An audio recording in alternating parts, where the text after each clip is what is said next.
Bonjour à tous, Philippe Rallo, je suis ravi de vous accueillir aujourd'hui sur notre deuxième webinaire sur l'analyse des perspectives du marché de l'immobilier résidentiel en France. Pour ceux qui se connectent, je vous propose de couper vos micros. Il y aura par la suite, vous pourrez poser vos questions dans l'espace dédié et nous y répondrons, notamment à la fin du webinaire ou directement dans le chat. Là-dessus, il n'y a que moi bien sûr, qui verrai ce chat. Bien évidemment.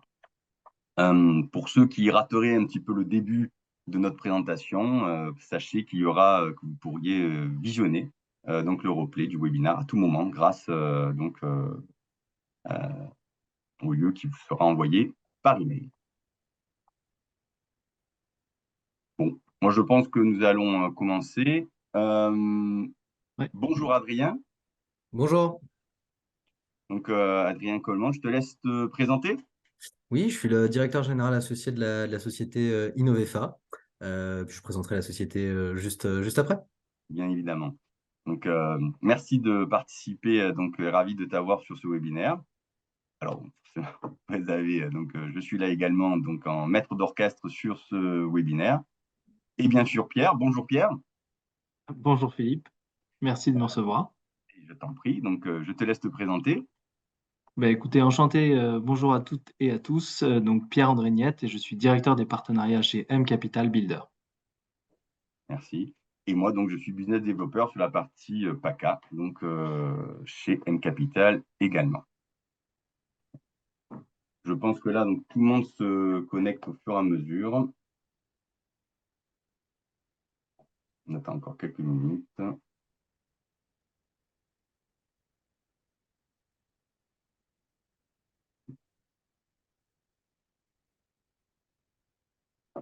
Eh bien, très bien. Nous allons commencer ce webinaire.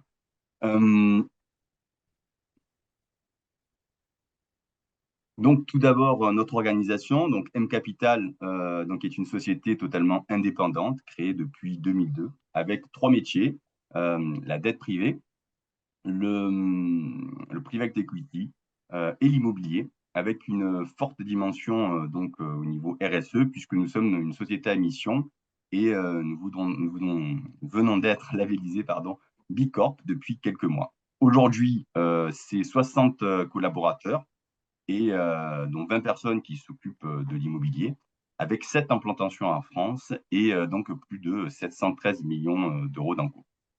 Sur M Capital, nous avons la partie Builder également. Donc Pierre sera notre ambassadeur par la suite sur les modules rent et régénération. Et nous avons également un club deal, Builder Crowdfunding sur la levée de fonds pour les promoteurs et les marchands de biens.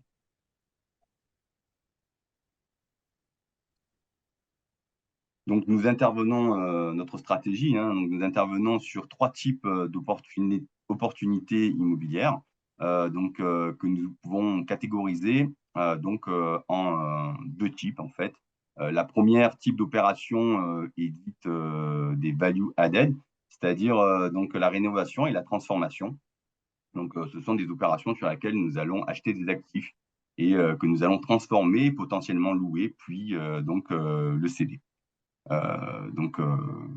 Comme je le disais, on va chercher des actifs en voie d'obsolescence et nous allons, grâce à cela, mettre en place un immobilier géré par nos exploitants, soit en co-living ou en suite hôtelière, qui eux vont générer en tous les cas les revenus nécessaires pour la sortie de l'opération.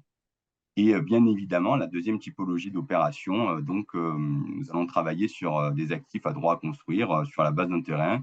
Vous l'aurez compris, c'est la promotion et ce sont des opérations à forte valeur ajoutée sur la durée, relativement courte, avec des rendements entre 7 et 15% pour les investisseurs in fine. Les différents types d'opérations en immobilier résidentiel, on peut les détacher sur deux grandes parties, soit marchand de biens, donc avec une rénovation, la réhabilitation donc, immobilière, ou encore la transformation de bureaux, en tous les cas, ou industriels ou d'immeubles, pour en faire du résidentiel. Autre point également, la promotion immobilière en elle-même, qui fait partie de nos grands axes de développement. Quelques exemples de réalisation. Pierre, par exemple, est-ce que tu peux nous parler du co-living Bien Zones sûr. actifs? Bien sûr, alors du coup, c'est un exemple de réalisation, c'est le repositionnement d'un ancien hôtel particulier du 19e avec un jardin en plein cœur du 19e arrondissement de Paris. On a pu créer 22 unités de co-living sur une surface de 500 mètres carrés. Inauguration qu'on a réalisée mi-juin et le lancement en septembre où le co-living était déjà à 100% plein. Merci. Et moi, je vais vous parler de l'immobilier d'exception. Donc, effectivement, par exemple, nous avons investi dans un bien de luxe, hein, un marché résilient demeurant, pour une villa à Cannes, que nous sommes en train de faire des travaux et dont la vente se fera prochainement. Je te laisse parler d'acquisition sur Paris 16. Bien sûr. Un autre positionnement de M Capital depuis la rentrée 2023, c'est les suites hôtelières et notamment l'acquisition et la rénovation d'espaces de bureaux qui sont donc à usage commercial afin de les repositionner en suites hôtelières. Là, Paris 16 est un actif avec 4 chambres, une surface d'une centaine de mètres carrés et qu'on va louer justement en gestion de para-hôtellerie. Okay. Et nous, forcément, par exemple, sur le développement du premier programme éligible au label Frugal Bordelais, 10 logements modulables et éco-conçus dans le cadre des promotions immobilières. Notre track record, aujourd'hui, M Capital, c'est 180 opérations immobilières. C'est 1,5 milliard de chiffre d'affaires, plus de 41 opérations débouclées, c'est-à-dire des opérations qui sont finalisées et dont la dette a été complètement remboursée chez nous. Et pour un TRI de 9,4%, notamment pour les investisseurs. Donc, nous travaillons avec bon nombre de promoteurs immobiliers, tant au niveau nationaux qu'au niveau locaux. Dans tous les cas, ces promoteurs ont souvent une dimension RSE, tout comme nous essayons de nous atteler. Et bien évidemment, sur l'innovation également, et sur les projets qui sont projets à forte rentabilité. Donc, pour nous éclairer sur le contexte de marché et les impacts sur le secteur résidentiel, nous avons demandé à Innovefa de nous accompagner. Merci Adrien pour cela, et donc je vais te laisser la parole sur ce sujet. Bien. Déjà, merci Philippe, merci Pierre pour l'invitation, et puis merci à tous de votre présence. Alors pour commencer, Innovefa en 2 mots, hein, société créée en 2012 sur deux cœurs de métier. Un premier métier qui est l'expertise, le conseil, donc c'est 1000 missions de conseil par an sur tout type d'actifs avec tout type d'acteurs du monde professionnel de l'immobilier. On fait pas mal d'études réglementées également. Donc premier métier d'Innovefa. Deuxième métier d'Innovefa, la commercialisation.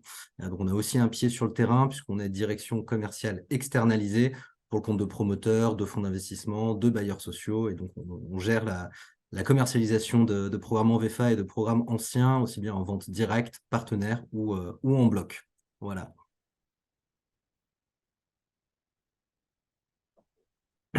Alors, moi, je vais prendre quelques minutes pour vous parler un peu de la conjoncture et du contexte immobilier actuel. Qui, on le sait, est assez troublé. Je vais commencer déjà par le constat et l'état des lieux hein, qui doit être fait avant de vous parler un peu des perspectives et de comment voir le marché en 2024, voire 2025. Philippe, je te laisse avancer la présentation. Donc le constat, clairement, hein, on est sur un marché résidentiel neuf qui subit une très très forte correction. Vous allez voir, je vous ai pris 3 chiffres pour le montrer, qui sont des chiffres, on va dire, officiels et vérifiés. Alors au premier semestre 2023, le premier chiffre, c'est celui de la réservation de logements neufs, tous canaux confondus. Donc on est sur 46 500 logements, ce qui représente une baisse de 30,8% par rapport au premier semestre 2022. 2022 qui était déjà pas une année extraordinaire. Et si on fait un petit focus sur la vente au détail, donc la vente à la découpe, on est même à moins 37,4%. Voilà. Si on projette sur l'année 2023, nous, nos estimations, même si l'année n'est pas finie et qu'on n'a pas encore les chiffres, on va être, je pense, entre moins 40 et moins 45 logements, moins 45% sur cette partie réservation de logements. Donc c'est une correction, enfin c'est même une chute, hein, on peut le dire, très très forte du marché. Si on dézoome un peu, il y a quand même assez peu de marchés à l'heure actuelle qui subissent des baisses aussi importantes que celui du logement neuf en France. Donc ça, c'est le premier chiffre important sur la réservation de logement. Ok. Deuxième chiffre qui est intéressant sur le stock disponible à la fin du premier semestre 2023. On est aujourd'hui à un peu plus de 100 000 logements, 103 000 logements. Ça fait 17 mois de stock et c'est un chiffre qui a doublé par rapport au début de l'année 2022. Alors juste un petit mot là-dessus. En fait, aujourd'hui, on a un peu un effet évier-boucher. C'est-à-dire que vous avez des programmes qui sont encore en cours de commercialisation et qui ont du mal à s'écouler, donc qui font gonfler le stock. Ils ont du mal à partir.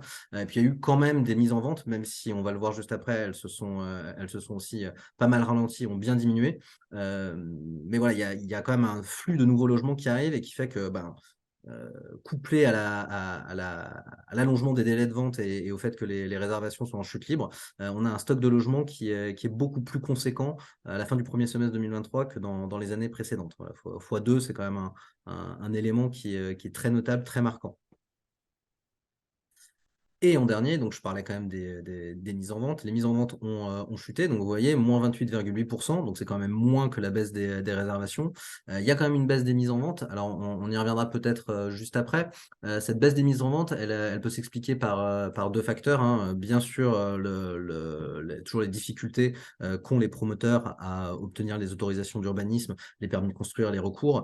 Mais il y a aussi pas mal de promoteurs, et on peut le comprendre, qui aujourd'hui préfèrent ne pas lancer les opérations que de les lancer dans des mauvaises conditions commerciales. Donc, qui ont tendance aussi à repousser les lancements commerciaux des opérations et se dire, bon, plutôt que de lancer, de dépenser de l'argent en lancement pour que les opérations ne se vendent pas, on a le permis et on essaie de repousser un peu la date des lancements commerciaux. Donc, ça explique aussi une partie de cette baisse des mises en vente. Voilà, c'est ces 3 chiffres qui, à mon sens, sont assez marquants. La baisse des réservations, la forte augmentation du stock et la baisse très importante aussi, mais un peu moins importante des mises en vente sur le premier semestre 2023. Alors, deuxième élément qui est important pour nous et qui explique cette conjoncture. Alors, je pense que vous êtes tous informés et on en parle beaucoup en ce moment de cette évolution des taux d'intérêt. Nous, on a voulu mettre ça un peu en perspective. Quand vous regardez en fait la courbe qui est l'évolution des taux d'intérêt, alors hors assurance, hein, bien sûr, vous voyez qu'en fait, à la fin du deuxième trimestre 2023, donc en ce moment, on emprunte à peu près au même niveau qu'il y a 10-11 ans. Voilà. Alors ça, c'est une chose. Par contre, ce qui est intéressant quand vous regardez cette courbe, c'est la rapidité avec laquelle les taux d'intérêt ont augmenté. Et c'est finalement la pente de cette courbe sur les 18-24 derniers mois qui est très impressionnante. Le niveau des taux d'intérêt en tant que tel n'est pas ce n'est pas un niveau qui est historiquement haut, mais c'est la rapidité avec laquelle on est passé de 1% à presque 4% qui fait qu'on a des fortes situations de blocage. Philippe, si tu peux juste afficher le petit texte qui doit s'afficher. On vous a pris un chiffre pour montrer cette perte historique de la capacité d'emprunt. C'est un chiffre, voilà, on a pris un logement au hasard dans notre stock chez Innovefa. Pour vous dire que cette augmentation de 300 points de base en 20 mois, si on l'applique sur un T3 de 348 000 euros, en janvier 2022, il suffisait d'avoir une mensualité de 1 311 euros pour pouvoir s'offrir ce logement. En septembre 2023, la mensualité est passée à 1 836 euros. Là, on part sur un emprunt de 25 ans, financement à 100%. Voilà. Mais vous voyez qu'il y a quand même une baisse de 29% de la capacité d'emprunt et donc de la capacité d'achat. En 20 mois, c'est énorme et c'est ce qui explique aussi le fort blocage qu'on observe en ce moment sur certains marchés. Donc ça, c'est le premier élément et pour nous l'élément central. Il y a deux autres éléments qui viennent s'ajouter sur cette conjoncture un peu morose et qui l'expliquent. La fin du Pinel. Alors pour rappel, le Pinel sur les ventes au détail, sur les ventes à la découpe, en fonction des années, les dispositifs de défiscalisation et l'investissement représentaient entre 20 et 40% de la production nationale. Donc on ne parle pas quand même d'un segment faible de marché. C'est un segment qui comptait beaucoup pour les promoteurs et pour la dynamique de marché. Clairement, aujourd'hui, on a encore une petite fenêtre jusqu'à la fin 2023. En 2024, le Pinel classique, en tout cas, c'est notre avis chez Innovefa, ça va être compliqué à vendre puisque les taux de défiscalisation sont très bas. Et donc, quand vous prenez un logement que vous vendriez en Pinel en 2022 et en 2024, les simulations financières ne tournent plus du tout de la même façon. Donc, beaucoup plus difficile à vendre en Pinel classique. Et le Pinel Plus, à part pour les opérations qui sont localisées dans les quartiers prioritaires de ville, celles qui ne sont pas localisées dans les quartiers prioritaires de ville et donc qui vont devoir atteindre des critères de performance énergétique très élevés, dont le DPE-A. Aujourd'hui, avoir un DPE-A, c'est moins de 5% des logements en France et c'est surtout très compliqué de le garantir avant la livraison du logement. Donc autant dire que vendre un logement en Pinel Plus sans être sûr et certain de pouvoir garantir le DPE-A à l'acquéreur, moi je me mets à la place des acquéreurs, je ne signerai pas un logement si je ne suis pas certain de pouvoir bénéficier du dispositif pour lequel on me le vend. Donc clairement, le Pinel et la défiscalisation, c'est un booster de marché sur lequel il va plus trop falloir compter sur l'année 2024 et sur l'année 2025. Alors, pour nuancer un peu mon propos, il y a d'autres systèmes d'investissement qui du coup vont redevenir peut-être attractifs. On a eu la bonne nouvelle quand même du LMNP où a priori les mesures fiscales du LMNP sont conservées pour l'année prochaine. On va peut-être pouvoir un peu basculer sur ce type de dispositif. Pas sûr pour autant que ça vienne combler en volume l'effet que pouvait avoir un Pinel en 2021 ou 2022. Le dernier élément d'explication de cette conjoncture, c'est un élément un peu plus macro, mais alors que nous, on voit vraiment tous les jours sur le terrain, c'est ce contexte macroéconomique et cette communication un peu grand public qui est très anxiogène. Si vous ouvrez les journaux, vous regardez la télé, quand on parle d'immobilier aujourd'hui, on parle d'un secteur en crise, on parle de fermeture d'agences immobilières, on parle de faillite de promoteurs, on parle de taux d'intérêt en hausse, on parle de fiscalité qui augmente avec les taxes foncières qui sont arrivées en septembre-octobre. Tout ça, c'est un contexte très anxiogène pour nos clients. Nous, on l'a vu, hein, déjà, on a une baisse de contact et une baisse de demande qui est assez forte. Chez Innovefa, sur une année normale, on reçoit entre 15 et 20 000 contacts. Cette année, on va plutôt être entre 10 et 12 000. Donc, c'est quand même une baisse de contact qui est assez forte, clairement. Et puis, quand on a les gens au téléphone ou en rendez-vous, aujourd'hui, on gère vraiment leurs inquiétudes. Et ça, malgré tout, quand on achète dans le neuf et quand on achète en VFA, il faut être capable de projeter les prospects. Et c'est vrai que dans le contexte macroéconomique actuel, c'est pas simple. Il faut vraiment retrouver les bons arguments pour les emmener avec nous. Alors, une fois qu'on a dépeint ce tableau un peu catastrophique, mais qui est réel, hein, faut pas se cacher la vérité, faut quand même aussi regarder, enfin peut-être dézoomer un peu et dire qu'il y a quand même des fondamentaux en France sur le marché résidentiel qui restent solides. Au premier lieu desquels, en fait, la demande et le besoin en logement qui reste là. Philippe, si tu peux afficher la slide suivante. Voilà, alors le premier tableau, tu peux cliquer, mon cher Philippe. Le premier tableau, c'est chez nous ce qu'on appelle un indicateur de taux de tension. C'est-à-dire qu'on regarde le nombre d'annonces qu'il y a à la vente à un instant T en France, qu'on met en lien avec le stock total. Ça nous donne un peu une idée de fluidité de marché. Vous voyez que tout confondu, hein, ancien et neuf confondu, on a un taux de tension de 2,6%. Alors, ce taux de tension a augmenté, c'est-à-dire qu'il y a plus de biens en vente, et on le voyait tout à l'heure dans le neuf, les stocks ont quasiment doublé. En revanche, on reste quand même assez bas, puisque pour qu'un taux de tension soit sain, il faudrait qu'il soit entre 3 et 4% sur un marché. Donc, on est quand même en dessous on reste sur un marché qui est encore plus demandeur qu'offreur sur le marché de l'accession. On en parlera juste après, mais il y a un marché qui aujourd'hui est extrêmement tendu, c'est le marché du locatif. Là, vous voyez qu'en termes de location, on est à 1%. Il y a même certaines villes, je pense à Paris, où on est en dessous de 0,5% sur le locatif, donc une demande locative qui est énorme. qui est en lien avec le marché actuel. Si vous n'avez plus les moyens de devenir propriétaire, vous cherchez quand même un toit, donc forcément, vous rabattez sur le locatif. Donc, le marché du locatif est extrêmement tendu. Et le dernier tableau, qui est le tableau de la maison, vous voyez que sur la maison individuelle, le taux de tension à l'achat est encore plus fort que sur le collectif.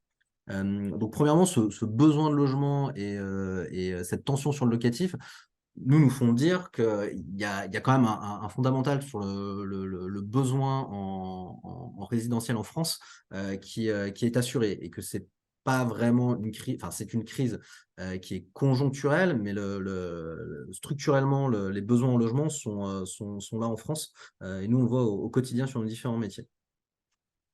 Donc, les fondamentaux du marché sont solides, et je voulais terminer cette présentation par ce qui pourrait apparaître pour nous comme des facteurs de déblocage ou les raisons d'y croire sur le marché résidentiel, alors tout en restant réaliste, bien sûr, mais il y a quand même des choses qui vont dans le bon sens.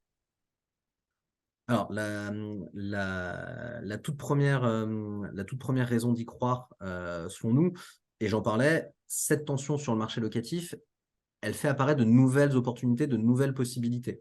Nous, aujourd'hui, on développe, on travaille avec pas mal de promoteurs, notamment sur des offres en co-living. Je crois que Philippe et Pierre vont en parler juste après, qui répondent aujourd'hui à un vrai besoin, et qui arrivent avec des niveaux de loyer assez intéressants, à permettre le débouclage de certaines opérations. Ça, c'est un nouveau mode d'habiter, mais qui fonctionne très bien. Quand vous parlez avec des opérateurs de co-living, ils ont des taux de remplissage à 100% avec des loyers qui sont, je trouve, très, très élevé.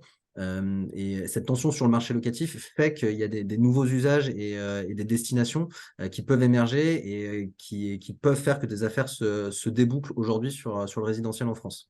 Ça, c'est la première raison d'y croire. La deuxième raison d'y croire, c'est que, alors là, on n'a pas le temps, on essaie de rester généraliste. Il y a quand même des segments de marché qui surnagent un peu aujourd'hui en résidentiel. Quels sont-ils? Alors, les marchés, pour moi, en dessous de 4 000 € du mètre carré, qui sont un petit peu moins impactés par la hausse des taux, parce que les montants unitaires à financer sont plus faibles. Il y a des aides publiques, la TVA réduite, le PTZ. Alors, évidemment, quand vous perdez 30% de pouvoir d'achat immobilier, c'est problématique, mais quand vous passez d'une mensualité de 400 à 500 €, oui, c'est pénible. Pour certaines personnes, 100 €, c'est énorme. Mais c'est quand même plus facile que quand vous passez d'une mensualité de 2 000 à 2 600 €. Voilà. Donc, on arrive encore à avoir des rythmes de commercialisation assez soutenus.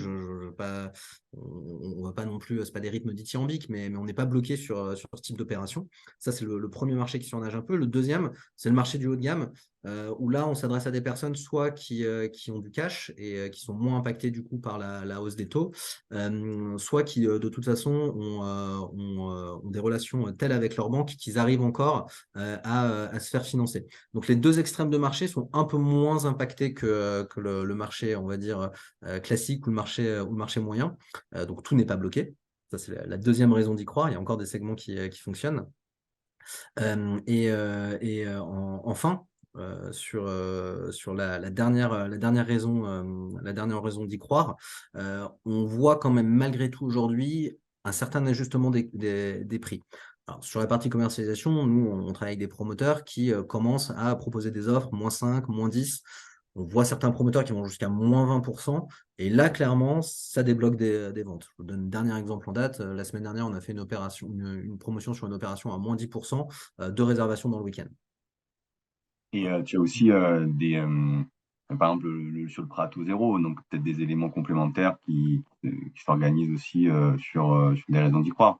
Tout à fait. Alors, juste avant de venir sur le prêt à taux zéro, cet ajustement des prix, en fait, il va aussi dans le sens de notre analyse de montrer que, en fait, le besoin et la demande est toujours là. C'est plus un problème conjoncturel d'ajustement entre la capacité d'achat et les prix.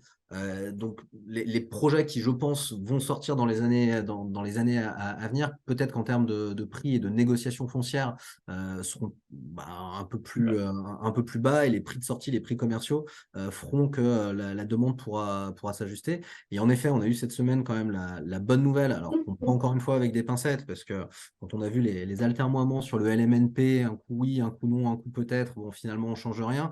Là, le prêt à taux zéro, ce qui a été annoncé cette semaine, c'est une excellente nouvelle. Il faut appeler un chat un chat. Si ça va au bout et que les décrets d'application confirment les annonces gouvernementales, c'est à peu près équivalent à une baisse de 0,5 à 1,5% du taux d'emprunt pour les ménages qui seront éligibles. Donc là, quand même, c'est un amortisseur qui est très important et qui en plus répond aux marchés qui sont vraiment bloqués, c'est-à-dire le marché entre 4 000 et 7 000 8 000 euros du mètre carré qui aujourd'hui est très compliqué à adresser.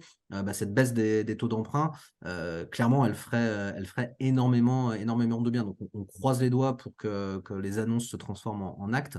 Mais ça, c'est quand même un élément qui est très encourageant sur la vente au détail pour le marché. Voilà, bah, écoutez, c'était un plaisir pour moi de vous parler un peu de la conjoncture actuelle. Et puis bah, surtout, n'hésitez pas dans les questions-réponses, je pense, qui arriveront juste après, Philippe, Ouais, il y a si vous quelques avez questions envie qui d'échanger. arrivent donc, là-dessus, mais on en parlera juste un peu plus tard. Avec plaisir. Pinel. Bah, écoutez, merci Adrien donc, pour cette intervention. J'espère qu'elle a été claire. De notre côté, donc, nous allons présenter des solutions d'investissement dédiées. Comme l'a dit Adrien, le marché change, le marché immobilier donc s'adapte également et nos propositions également s'adaptent. Donc, notamment, Pierre va nous parler donc du co-living, une nouvelle manière donc d'utiliser l'immobilier, donc de rénover, de réhabiliter, de gérer donc en tous les cas des actifs qui se retrouvaient obsolètes qui ont donc pour nous un vrai marché, en tous les cas, sur lequel on va se pencher sur les mois, les années qui arrivent. Pierre, je te laisse la main Merci. donc, pour présenter notre co-living. Merci beaucoup Philippe pour la présentation. Merci Adrien, c'était très intéressant.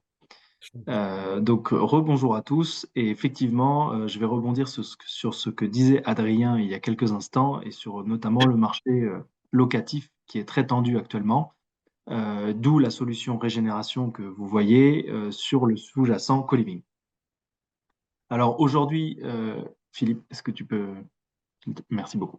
Aujourd'hui, l'objectif de régénération, c'est d'aller faire de l'acquisition et de la rénovation d'une quinzaine de maisons de ville dans les grandes métropoles françaises afin de les repositionner en co-living. Le co-living, qu'est-ce que c'est? C'est le fait d'avoir à la fois des parties privatives au sein d'un même bien et des parties communes pour la vie en collectivité. La différence avec une colocation, par exemple, ça va être le nombre de services qui sont associés à la gestion du co-living. On est vraiment dans l'immobilier géré qui est très porteur en ce moment. Alors, l'objectif pour nous avec Régénération, sur cette quinzaine de maisons de ville, c'est d'aller viser donc ces grandes métropoles françaises que sont Paris, Lyon, Lille, Marseille, Bordeaux, Nantes également. Et on va aller acheter des biens qui sont en voie d'obsolescence ou qui sont déjà obsolètes afin de les repositionner sur ce marché. Et donc, on va acheter ces biens, on va les rénover, les transformer avec des cellules de co-living, jusqu'à une quinzaine de cellules de co-living par bien, donc sur des maisons qui font entre 300 et 600 mètres carrés. Et donc, ça va nous permettre de créer donc, un club deal autour de ces 15 actifs. Et donc, l'idée, c'est au bout de 36 mois, une fois qu'ils ont été rénovés, qu'ils ont été mis en gestion, donc avec un partenaire qui s'appelle le groupe d'Ibona, qui est un partenaire au niveau national et qui détient notamment la marque Tendors, qui vient également de racheter Omise. L'idée, c'est qu'une fois que le portefeuille est rénové et en gestion, on va aller le vendre en bloc à un investisseur institutionnel. Alors du coup, ça va nous permettre quoi comme caractéristique pour vos clients? Si Philippe, si tu peux, je crois pas que j'ai la main. Ouais, merci beaucoup.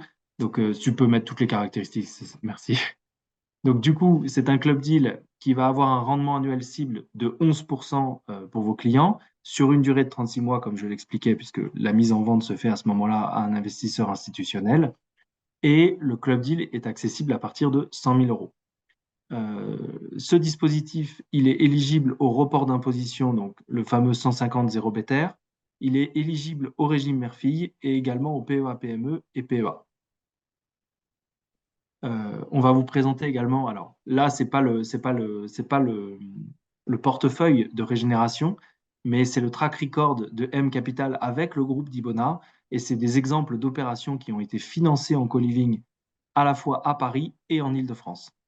Donc notamment, si vous regardez le point 7, le fameux Paris 19e Monténégro, c'est celui que je vous ai brièvement présenté tout à l'heure pendant la présentation de Philippe.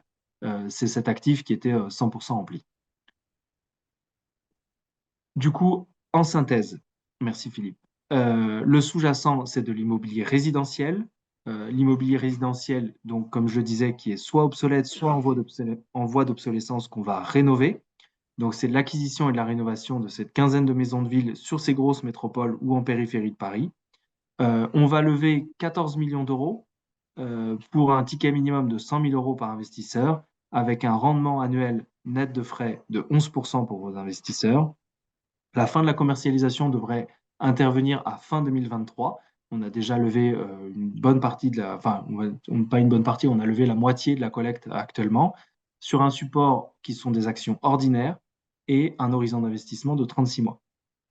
Enfin, pour rappel, le dispositif fiscal éligible pour vos investisseurs, donc ils peuvent investir de manière évidemment tout à fait classique sur ces actions, mais ils peuvent investir aussi pour faire du 150-0 BTR, du régime Murphy ou du PEA ou du PEA-PME.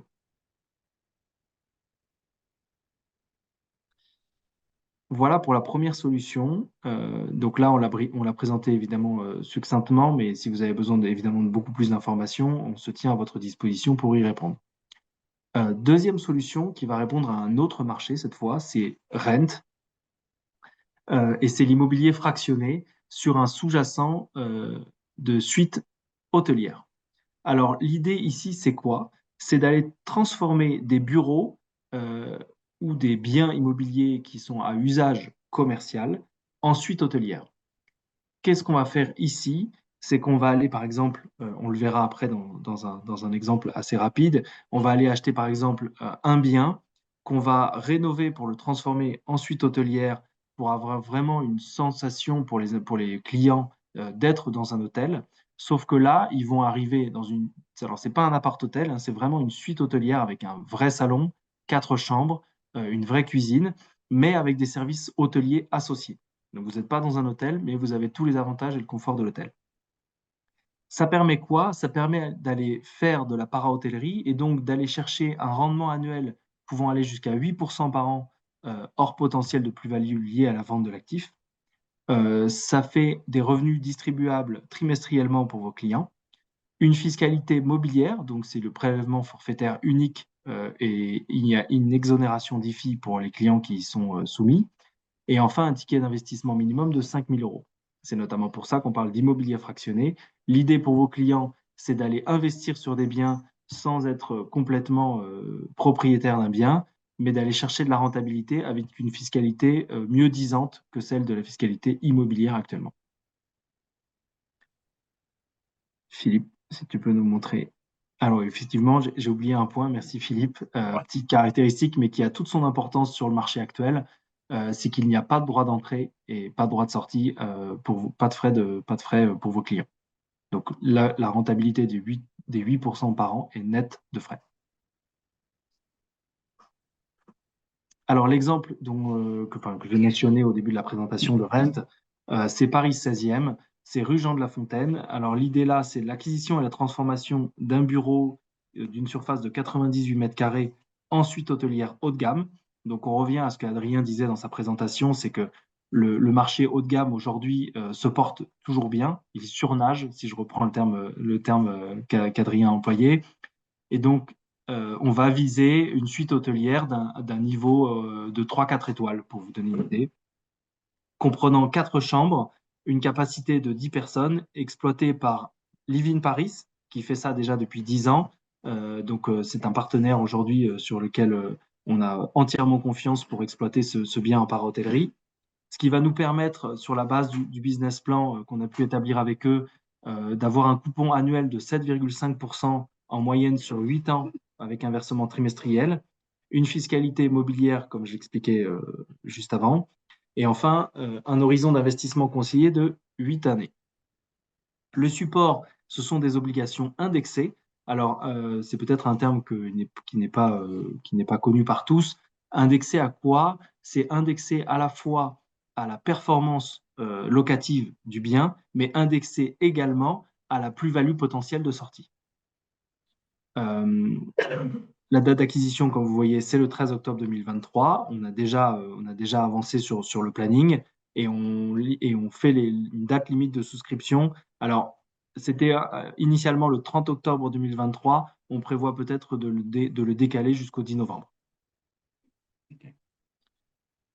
En synthèse, donc pour Paris 16e, c'est une enveloppe de 1 410 000 euros qui est levée pour l'achat et la rénovation de ces bureaux, ensuite hôtelières, et qui sera géré par Living Paris. Le minimum de souscription, comme on est sur de l'immobilier fractionné, c'est 5 000 euros cette fois. Un coupon trimestriel cible de 7,5% annuel. Donc, c'est 7,5% annuel distribué trimestriellement, pour être bien précis. Fin de la commercialisation, donc officiellement 30 octobre. Je pense que je peux vous annoncer que ce sera peut-être le 10 novembre. Une obligation indexée. Si vous voulez plus d'informations sur l'obligation indexée, n'hésitez pas. On a toute une présentation sur ce thème.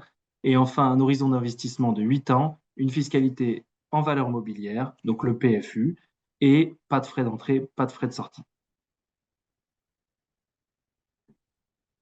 Bon, Voilà, merci alors Pierre. j'ai essayé d'être assez succinct sur la présentation de nos solutions pour que ça soit un peu dynamique. N'hésitez pas maintenant si vous avez des questions, à la fois sur la partie de Philippe, sur la partie d'Adrien, sur la mienne. Philippe est modérateur et verra toutes vos questions, donc il pourra nous les retransmettre en direct. Écoute, merci Pierre en tout cas pour ces informations. Donc Avec plaisir. sur notamment l'évolution du marché immobilier et également de leurs opportunités.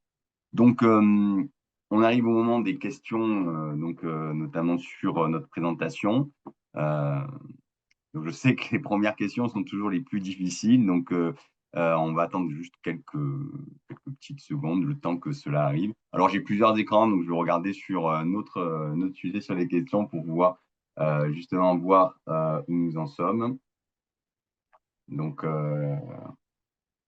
alors on a une première question pour Adrien. Cette question, elle porte sur le Pinel. Et notamment avec est-ce que je reprends le sujet ici. Est-ce que les ouvertures géographiques Pinel ne sont pas aussi une possibilité d'y croire pour l'immobilier? Alors, si, en effet, hein, c'est quelque chose qui va dans le bon sens, le changement le changement de zone de près de 200 communes. Alors après, clairement, dans l'esprit du législateur, ce changement de zone a plus été fait pour les plafonds PTZ, les plafonds TVA réduite, que pour favoriser le Pinel. Après, en effet, ça permettra d'augmenter un petit peu les rentabilités qui sont présentées en Pinel. La difficulté toujours, c'est que ces rentabilités qui vont augmenter, elles vont être compensées négativement par la baisse des taux de défiscalisation. Pour vous donner un exemple précis, on a fait l'exercice sur un 2 pièces, alors de mémoire, de 175 000 euros en zone A. En 2022, si on le vendait de 175 000 euros, on avait un effort en termes de cash, un effort de trésorerie qui était quasiment à zéro, même légèrement négatif, légèrement positif, à 17 euros de mémoire. Le même avec le Pinel 2024, avec la hausse des taux et la baisse du taux de défiscalisation, c'est un effort de trésorerie de plus de 300 euros par mois. Donc clairement, on ne parle pas simplement d'un petit ajustement, mais on parle vraiment d'un problème structurel de vendre ce Pinel, en 2024. En revanche, là où je suis d'accord, c'est sur ces marchés-là, si vous arrivez à atteindre le Pinel plus, alors comme je le disais, le DPEA est compliqué, mais par contre, si vous avez des opérations qui sont en QPV, là oui, ça peut vraiment faire une différence.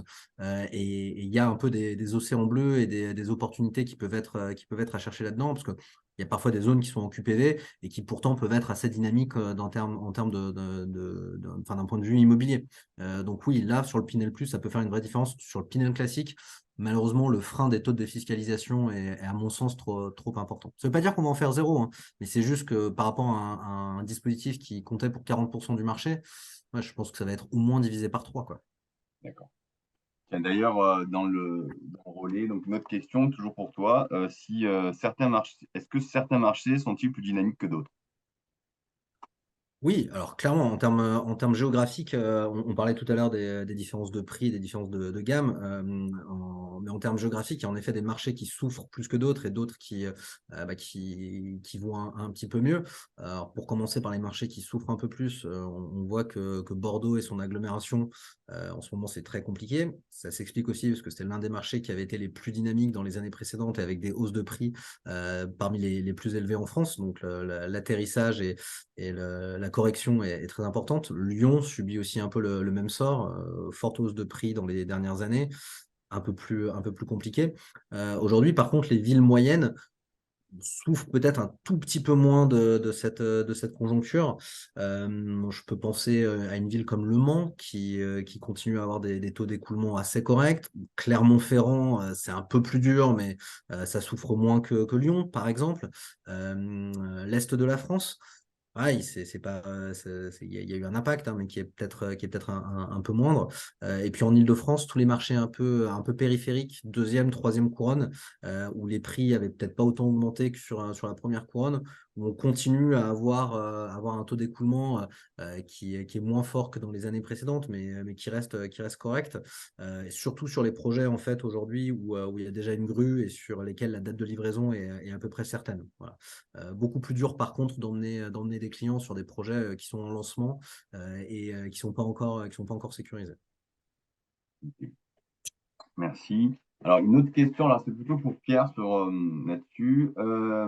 Donc, pour le co-living et notamment, vous avez montré uniquement des opérations sur Paris. Est-ce que donc est-ce qu'on a d'autres opérations sur autre que Paris? Alors, sur le track record existant, on en a d'autres, effectivement, on ne l'a pas présenté, mais on en a d'autres à Lille, notamment, à Bordeaux. Dans le portefeuille qui est visé dans le pipeline pour la SAS Régénération, on a déjà des actifs qui ont été achetés, notamment à Lille. Donc oui, on a d'autres exemples que Paris et Première Couronne, et on a d'autres exemples qui fonctionnent sur ces grosses agglomérations françaises. Et j'en profite d'ailleurs pour dire que justement, notamment sur la partie PACA, Sud-de-France, donc on commence à travailler d'ailleurs sur l'ensemble des projets en co-living, notamment sur Rent ou sur Régénération. Et effectivement, excuse-moi Philippe, j'ai oublié de préciser quelque chose, du coup j'en profite. Là, on est en train de parler de co-living junior. C'est assez important de faire la distinction parce que on ne va pas faire que du co-living junior. Potentiellement, la région PACA fera du co-living junior, mais fera peut-être aussi du co-living senior et peut-être à terme aussi du co-living solidaire. Donc, c'est des sujets qu'on est en train de travailler, mais pour le moment, la base de mes réponses est sur du co-living junior, notamment à Lille, parce que c'est une ville très étudiante. D'accord. Mais d'ailleurs, il y a un rebond qui se fait sur une autre question. Mais alors, quels sont nos co-livers quels sont les partenaires, en tous les cas, de nos projets? Est-ce que tu peux nous en dire un peu plus Alors, quand tu dis les partenaires de nos projets, la question est pour moi? à Dibona, et donc est-ce que on a une diversification de partenaires sur Alors, l'ensemble? pour le moment, on a travaillé quasi exclusivement avec le groupe Dibona, qui a à la fois la marque Tendors que j'ai évoquée tout à l'heure et qui viennent de racheter la marque Omise. Maintenant, ça se passe très bien. On a toujours très bien travaillé avec eux. On n'avait pas de raison d'en changer pour le moment. Ça n'empêche pas que, on fasse du co-living junior, par exemple, avec le groupe d'Ibona, et qu'à terme, on fasse du co-living solidaire avec un autre opérateur, et le co-living senior encore avec un autre opérateur. Mais je ne peux pas vous en dire plus actuellement parce qu'on n'a pas d'autres partenaires ciblés aujourd'hui, et des noms à citer. Ok, merci beaucoup. Euh, alors là, j'ai une autre question également. Donc là, par contre, c'est pour Adrien. La question est posée. Quels sont les facteurs qui affectent la demande et comment se comportent les promoteurs actuellement par rapport à ça? Ouais, alors c'est vrai que dans la présentation, on a pas mal parlé de la demande et de ce qui pouvait impacter aujourd'hui l'écoulement des projets immobiliers. Sur la partie plus offre et en fait comportement des promoteurs. Bah, clairement, aujourd'hui, nous, on voit, allez, on va dire deux grandes stratégies émerger. La première, comme je le disais rapidement, on repousse les projets. Alors, sans être un peu provoque, mais sans citer de nom, mais il y a même des promoteurs qui me disaient qu'ils priaient aujourd'hui pour avoir des recours. C'est un peu le monde à l'envers. Mais pourquoi? Bah, pour pouvoir tenir le foncier sans avoir à lancer commercialement et à engager des frais. Donc ça, c'est une première stratégie, essayer de repousser au maximum les opérations pour avoir des conditions de marché un peu plus favorables, que ce soit en termes de prix de vente, de capacité d'emprunt des ménages, même de coûts de construction, qui on commence à l'entendre, alors sans que ça soit une baisse drastique, mais au moins se stabilise, voire peut-être diminue un tout petit peu, voilà. Mais en tout cas, d'avoir des conditions de marché un peu plus favorables, ça c'est la première stratégie. Et la deuxième stratégie, surtout sur les projets en cours, c'est vraiment une stratégie de baisse très très forte des prix, alors que ça soit à la découpe, hein. On voit revenir des pratiques de prix barré, ce que moi personnellement, j'avais jamais vu en 10 ans. Donc vous voyez sur des annonces, ben, ce T2, il était à 200 000 euros, je barre le prix de 200 000 euros et je l'affiche à 170 par exemple. Donc on est vraiment sur de la pratique commerciale assez agressive. Ou alors sur une acceptation de vente en bloc avec des décotes moins 15, moins 20, moins 25% sur toute une partie de l'opération pour en tout cas se sécuriser. Sans faire de politique, hein, ce qui par contre est de notre point de vue un peu étonnant. Autant il y a beaucoup de choses qui ont été faites ces derniers temps et de décisions qui ont été prises pour libéraliser entre guillemets un peu la demande. Par exemple, la fin du Pinel, c'est clairement quelque chose où on veut couper les aides qu'il pouvait y avoir au secteur et à la profession. En revanche, on n'a pas beaucoup de signaux sur la libéralisation de l'offre, sur le traitement des recours, sur les refus de permis de construire qui parfois sont un peu abusifs. Ça, il n'y a pas grand-chose qui est fait dans ce sens-là. Et c'est assez étonnant. Il y a un peu un deux poids, deux mesures dans le traitement entre l'offre et la demande sur le secteur. Ok, merci beaucoup. Mais écoute, on arrive donc sur la fin de ce webinaire. Il est 11h47. On avait dit que ce serait de 11h à 11h30 avec quelques questions. Donc j'ai répondu sur deux, trois, deux, trois demandes complémentaires, notamment sur les coordonnées, donc notamment de Pierre et de moi-même. Donc de toute façon, elles arrivent juste après. Hop. Voilà. Donc, puisque chez nous, on a une équipe dédiée donc, sur support donc, immobilier et promotion, donc notamment Régis, le directeur du développement, Anaïs, qui est notre chargé de relations, bien sûr, votre serviteur, et Pierre, qui s'est présenté et qui d'ailleurs a brillamment expliqué donc, nos solutions d'investissement complémentaires. Donc, Merci Philippe. je vous remercie encore une Philippe, fois. je Merci. me permets juste, je crois qu'il y a Pauline qui demandait juste la source des chiffres qu'on a indiqués. Oui. C'est l'Observatoire de la FPI, donc de la Fédération des promoteurs immobiliers, qui est, à mon sens, la source la plus fiable, puisque c'est la source terrain. Et nous, ça corrobore quand même plutôt bien ce qu'on vit au quotidien dans le groupe Innovefa, sachant qu'on réalise sur une année normale à peu près 800 réservations. On est dans les mêmes ordres d'idées en termes de chute de marché. Voilà. Mm. Et du coup, effectivement, j'ai une autre question complémentaire de Francis. Bonjour Francis. Et donc, en ce qui concerne donc, le développement du co-living, que pensez-vous de l'arrêté de la Cour administrative de Bordeaux, waouh, du 15 juin, alors c'est-à-dire du 6 juillet 2023. Est-ce que vous pouvez m'en dire un peu plus, Francis, ou est-ce que tu connais, toi, cet arrêté, Pierre, peut-être? Alors non, j'allais justement te répondre. Alors je connais pas cet arrêt, mais j'irai me renseigner du coup auprès de notre service juridique pour avoir un peu plus d'informations et pouvoir répondre à Francis peut-être ensuite par ailleurs après la réunion. Ok. Eh bien, écoutez, on n'a plus d'autres questions. En tous les cas, merci beaucoup à tous. Merci Merci, Adrien, Merci beaucoup. merci Pierre, et merci à vous deux et merci à toutes et à tous d'être à notre écoute.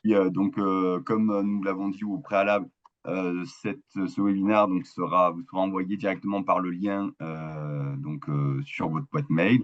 Donc le temps de saisir et de reprendre. Donc nous aurons les éléments. Alors, ah oui, donc Francis, c'est la SNC Atron qui a été bien équiper ses chambres. Ah, bon, alors là, c'est classe. Alors là, c'est du technique. On vous répondra donc directement après examination de ces éléments-là. Et merci de cette participation. Donc, voilà, donc reprendrons là-dessus par la suite. Je vous souhaite une bonne journée en tous les cas et à très bientôt. Certainement un webinar pour début 2024, Adrien, donc sur Avec plaisir. l'évolution de la conjoncture immobilière. Et donc nous reparlerons éventuellement des projets en tous les cas des produits que nous proposons en tous les cas, des solutions sur l'alternative immobilière. L'immobilier change, il faut savoir s'adapter. Adrien l'a dit, et M Capital fait partie de ces sociétés qui savent rebondir et s'adapter pour un marché, même quand il est compliqué. À très bientôt. Merci beaucoup. Merci à Merci tous. à tous. Merci.